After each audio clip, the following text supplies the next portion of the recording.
Perkenalkan, kami dari kelompok 1 ingin menyampaikan sekaligus memaparkan materi hasil kerja kelompok kami yang berjudul karakteristik, peristiwa, fakta, konsep, dan generalisasi ilmu-ilmu sosial dalam kurikulum IPS sekolah dasar.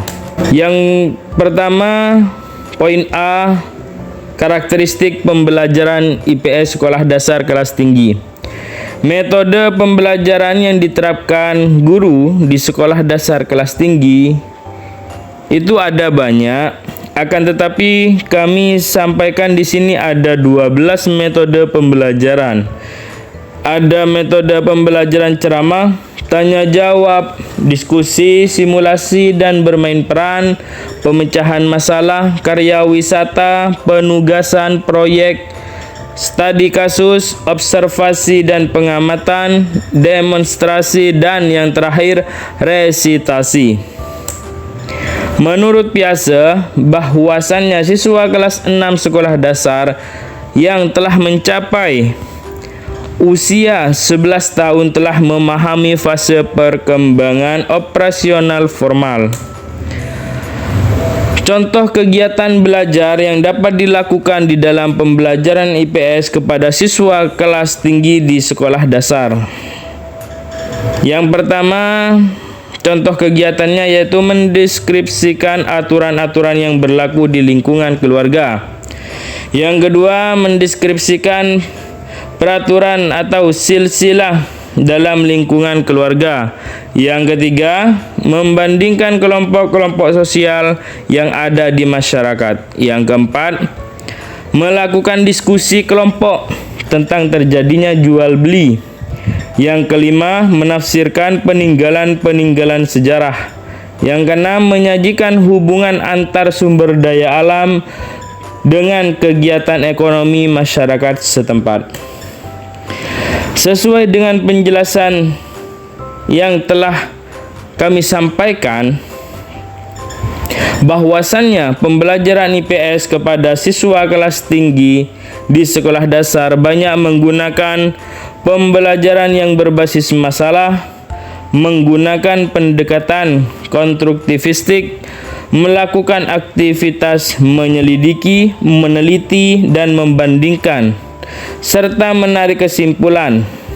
Di samping masih tetap menggunakan metode-metode mengajar yang lainnya seperti ceramah, tanya jawab, dan diskusi. Jadi, karakteristik pembelajaran IPS kelas tinggi di sekolah dasar adalah menuntut tingginya aktivitas siswa, kemampuan siswa dalam melaksanakan kegiatan pembelajaran seperti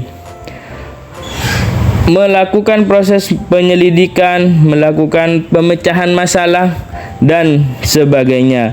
Maka guru harus mengarahkan siswa untuk memiliki sikap ilmiah.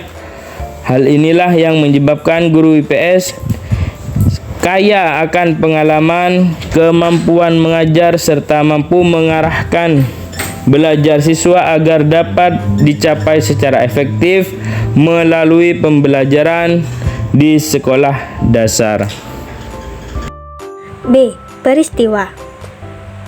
Peristiwa dalam ilmu pengetahuan sosial secara sederhana adalah hal-hal yang pernah terjadi, yakni semua kejadian di atas muka bumi ini, bahkan di alam semesta yang menyangkut kehidupan manusia. Peristiwa atau kejadian ada yang bersifat alamiah, seperti gunung meletus, banjir, tsunami, gempa bumi, gerhana matahari, dan sebagainya. Sebagai guru, menjelaskan pengertian peristiwa ini dengan cara sederhana kepada anak didik kita yang masih di bangku sekolah tingkat SD. Misalnya, dengan memberikan pertanyaan kepada siswa seperti berikut ini. Coba kamu sebutkan kejadian yang terjadi di rumahmu pada hari kemarin.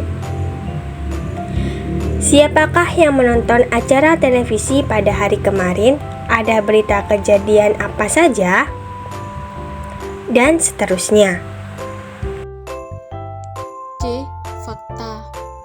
Secara harfiah, kata fakta berarti sesuatu yang telah diketahui atau telah terjadi benar. Ada. Mengapa fakta itu penting sehingga tidak dapat diabaikan? Karena fakta merupakan hasil observasi yang bisa dibuktikan secara empiris.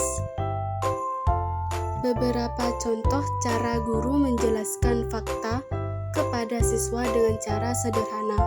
Contoh yang pertama yaitu, coba kamu hitung berapa jumlah murid kelas yang hadir pada hari ini.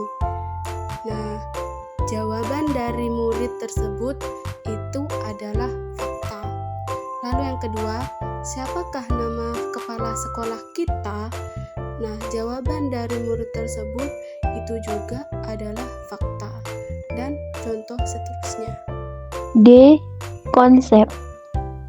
Konsep adalah suatu istilah pengungkapan abstrak yang digunakan untuk tujuan mengklasifikasikan atau mengkategorikan suatu kelompok. Dengan singkat, dapat disimpulkan bahwa konseptualisasi adalah proses mengkategorisasikan dan memberi nama pada sekelompok objek.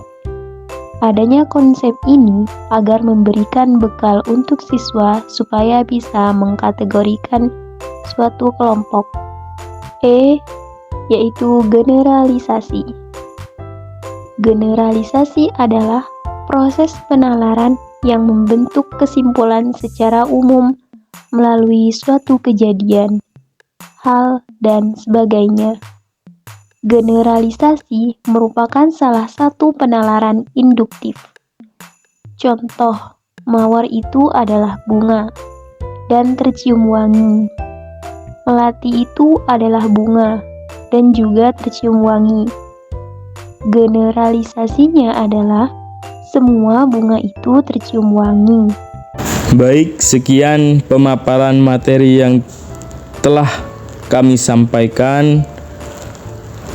Kurang lebihnya kami dari kelompok 1 mohon maaf yang sebesar-besarnya. Wassalamualaikum warahmatullahi wabarakatuh.